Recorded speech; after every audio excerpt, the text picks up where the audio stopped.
Have you ever considered watching your favorite TV show while the volume was muted? Probably not. This is just a small glimpse into what it's like in the deaf culture. According to Merriam-Webster.com, American Sign Language, or ASL, is defined as any of various formal languages employing a system of hand gestures and their placement relative to the upper body, facial expressions, body postures, and finger spelling, especially for communication by and with deaf people. It's also important to note that ASL is only specific in America. Just like there are other languages and dialects in different countries, the same goes with American Sign Language as well. According to historyofamericansignlanguage.com, it talks about how Dr. Gallaudet noticed that his deaf neighbor daughter, Alice, was deaf. He wanted to find a way for her to communicate with the rest of the world, so he went to Europe to find different communication skills and brought them back to America and established the first deaf school in 1817. He also followed, and his son also followed in his father's footsteps and established the first deaf college in 1857. There are many misconceptions about the deaf community and the effects that they have encountered. One of the main misconceptions is that all deaf people read lips. To the deaf community, reading lips usually is not common. This is because everyone has different shape sizes and lip sizes, which makes it hard to understand the same word by different people.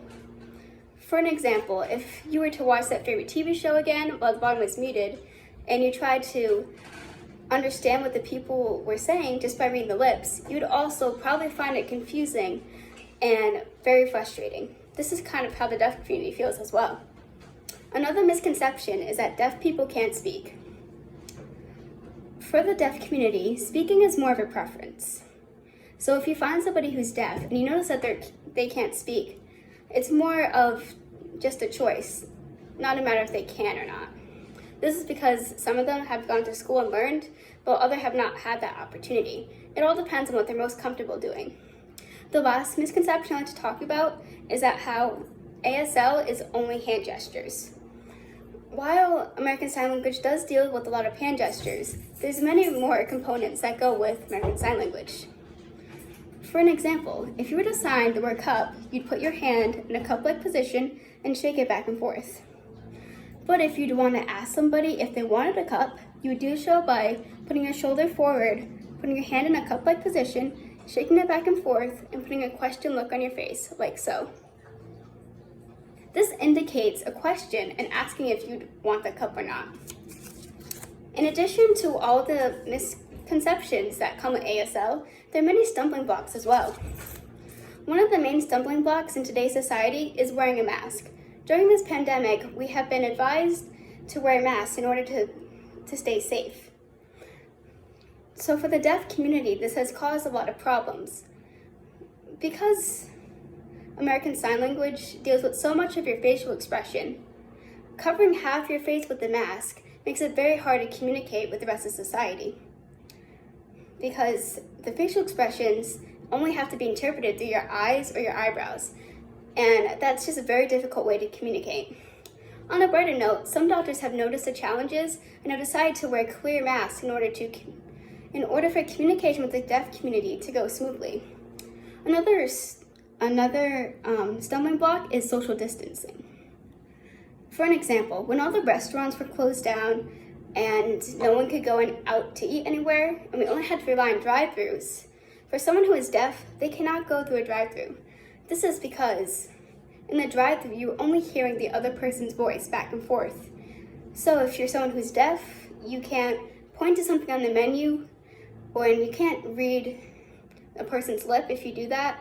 And considering the whole mask situation, you can't do that otherwise. So you'd have to rely on somebody else coming into the vehicle and ordering for you. So if you're not able to do that, then there's no way you can go through a drive-thru if you were deaf. And the last stumbling block is communication. For an example, in large crowds, there are many people, and usually you're talking to more than one person at the same time. So you are not able to give somebody your full undivided attention. And for someone who is deaf and uses American Sign Language as their primary language, they need your full, undivided attention in order to properly communicate with ASL. So when that is not provided, it is hard to communicate with other people. The person who is deaf may feel left out and unwanted in that situation. Also, there's usually a lack of eye contact as well, because there's just so much going around that it's hard to stay focused on one person. So this can not only come off as rude or disrespectful, but it also shows the person who is deaf that you're not interested in that conversation and that there's more important things to focus on. I hope that today I left you with a clearer understanding of American Sign Language. I feel like this is a language that does not get the amount of credit that it deserves. It may seem simple to some people, but when you get into the depths of it, it is very complex language that involves a lot of different things.